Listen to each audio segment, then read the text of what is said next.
This is President Harlan of the Osean Federation. Attention, all Osean and Yuktobanian officers and soldiers currently on the battlefield. Let us put down our guns and come out of the trenches. The Osean capital of Alred has been freed of the people who took advantage of my absence to usurp control of the country. Once robbed of my freedom and of my ability to do the right thing, I now stand again under the light of the golden sun. And I do so with the Honorable Yuktobanian Prime Minister Nicanor by my side.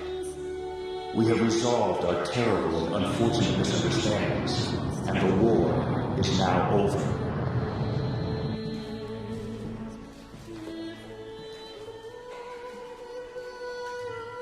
This is Prime Minister Nicanor, Head of Government for the Union of Yuktobanian Republics.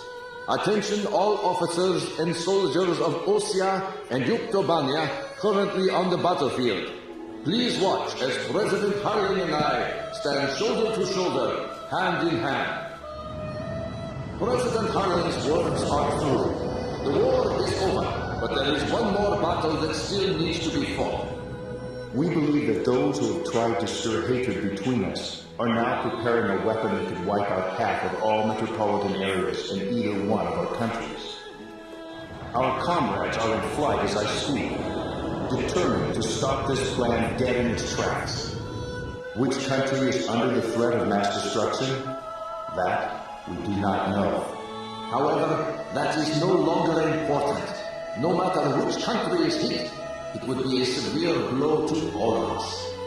So now I ask you, members of the military, if you see it in your hearts, please utilize the resources available to you and help out our brave pilots. Right now they are flying east to meet the enemy.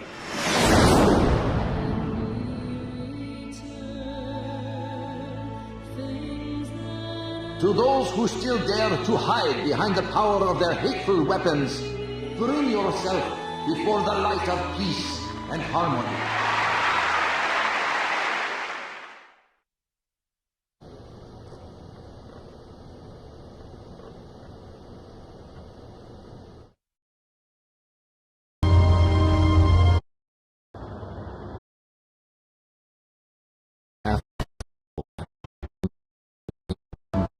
Is confined in the old castle, looking at the seven.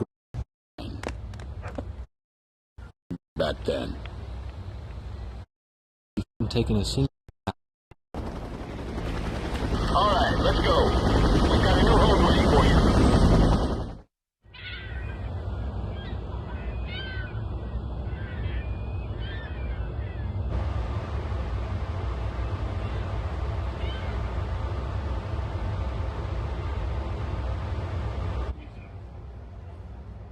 Captain Anderson, the man who commanded the aircraft carrier Kestrel, kept her afloat through countless battles.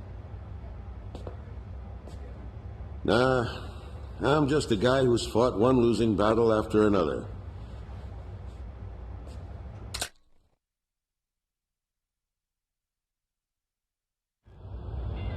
However, since this war began, this ship hadn't taken a single hit from enemy forces.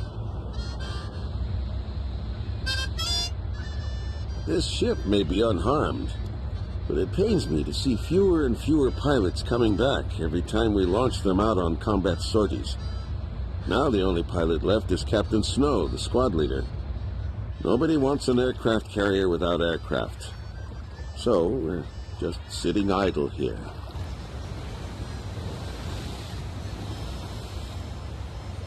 At the end of the last war, I was assigned the mission of dropping a nuclear weapon on a city in my own country.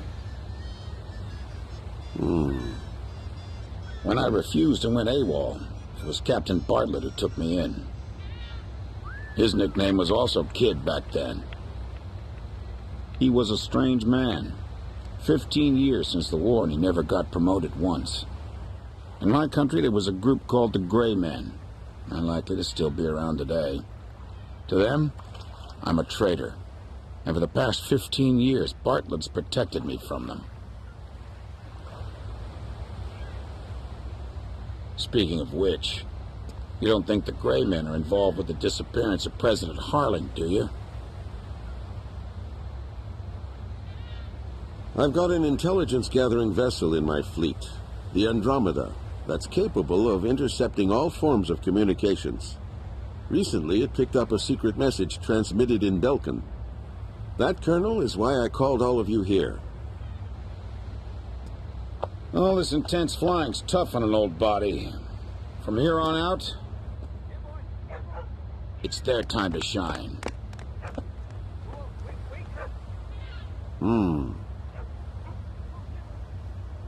But what'll we do about planes? We've captured a ship trying to smuggle aircraft from a South Belkin company into Yuktobania. Plenty of planes to choose from. When we got word of the president's return and ran up to the bridge,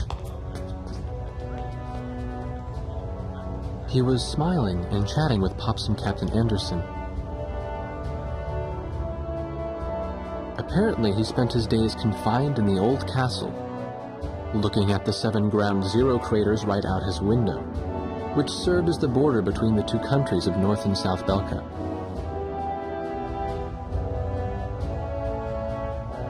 In the end, the Osean army couldn't take the Yuktobanian capital, and the war began to bog down. For Belka, who challenged the world to battle, but were crushed by the twin powers of Osea and Yuktobania, there could be no sweeter revenge. They had created the hatred between the two countries, hoping that the war would eventually exhaust them both. The military officials on both sides were playing right into their hands. The intelligence vessel continued to intercept the Yuktobanian army's communications. One message from Air Force Traffic Control contained a string of mysterious numbers. Latitude, longitude, a date and time, and one more set of numbers. The president had the answer. Well, how about that? These are the numbers of votes I won in my presidential elections. Huh, this is from the first time I won, and here's the number from the election 2 years ago. This message was meant for me. The coordinates marked a location within North Belkan territory. The date was tomorrow. The squadron from Sand Island became the president's personal air fleet, even as the official reports continued to state that they were shot down and killed. This was the new emblem.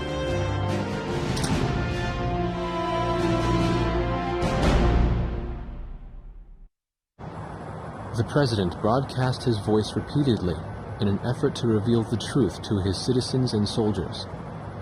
However, the central government, now run by the vice president and his generals, censored all of it, calling it enemy propaganda. And Yuktobania, their enemy, wasn't about to stop fighting either.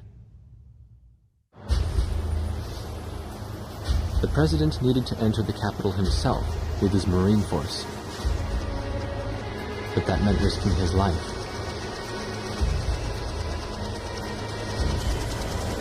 As he boarded the helicopter, the president smiled and said, "Here goes."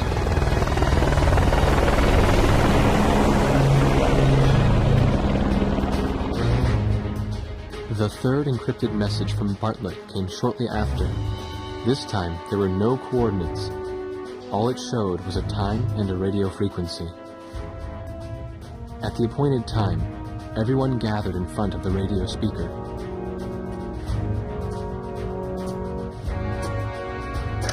Hey, it's me! Get the wax out of your ears and listen up. We found Nicanor, the leader of Yuktobania, and we broke him out of prison. This war wasn't his doing at all. Once everything's perfectly organized, I'll start working on my thesis.